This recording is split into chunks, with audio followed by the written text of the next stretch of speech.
Tata Trust, which was then called SRTT, decided to invest in primary research in Indian context. So they asked me to design a longitudinal research project that looked at least 2 Indian languages. Accordingly, I designed the little project where we collected data in Maharashtra in a tribal district, and the primary medium of instruction there is Marathi. And likewise, we collected data in Yadgir in Karnataka. It's again a very socially disadvantaged district of Karnataka.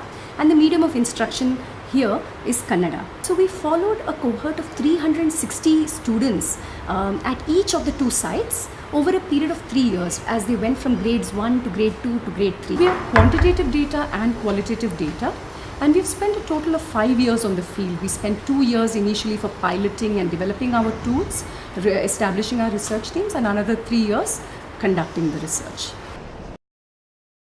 We traditionally have ways of teaching Indian scripts where we have a sequence in which we first introduce what we will call the basic aksharas, the basic letters of the Varnamala.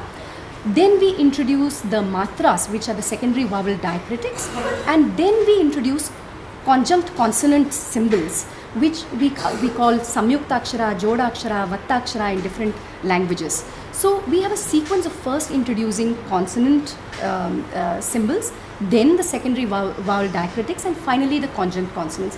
Now the problem with this method of introducing aksharas to children is that most of the words in spoken language obviously introduce some vocalic sounds which require matras to represent.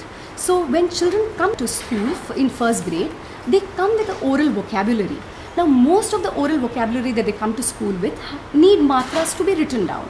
But we are not yet ready to introduce them to matras. So for the first 6 months or so, we make them use words which they have absolutely no familiarity with. For example, I'll just give you a simple example. You show a child a picture of an elephant and you ask the child, what is this?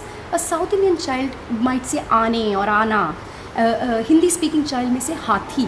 Whether the child says aane or hathi, to write this down requires the use of a matra, the secondary vowel diacritic. Since we are not ready to teach the child this, we substitute the familiar word aane with an unfamiliar Sanskritized word like gaja or gaj, which does not require matras. So for a long time, the children are not just copywriting, but they're copywriting words that have little meaning to them, very little relevance, connect to their lives, connect to their oral vocabularies, and so on. So this is a major problem. Reading and writing are just not being taught very meaningfully. Further, we also found that teachers, when we interviewed the teachers say that they're not really being taught or talked to about how to teach reading and writing. So they're basing it on how they themselves learn to read and write, or some 1-day, 2-day workshops they've received on particular curricular innovations that have been introduced in their state, and so on. Now I've just given you a glimpse of the kind of findings that we have, but more complete summaries of these findings can be found in various booklets that we have put out, which can be downloaded from the Azim Premji University website. Meaning making should be really central to the curriculum. It cannot and should not be postponed to later grades. We cannot say first let the children spend 2 years learning the aksharas and we'll get to meaning making later. Meaning making and relevance have to be established simultaneously along with Akshara Gyan right from the very early grades. Now this doesn't mean that you don't teach the script. You definitely need to teach children the script. But the script also needs to be taught in a more relevant way. We have to find ways that we teach the script such that children can make meaningful words from the very beginning. And it is not sufficient that we just help them make relevant words, but we need to give them sufficient time to learn the script. Indian scripts are far more complex than is commonly assumed. We have got a vast number of symbols. We have got the basic aksharas, we have got, as I mentioned, the matras, we have got the samyukta aksharas, very complex set of symbols that young children have to learn. And right now we are giving them barely a year and a half of the curriculum to learn that. So we need to give them more time. We need to acknowledge the complexity of our scripts. At the same time, we need to teach the script in more meaningful ways and better ways.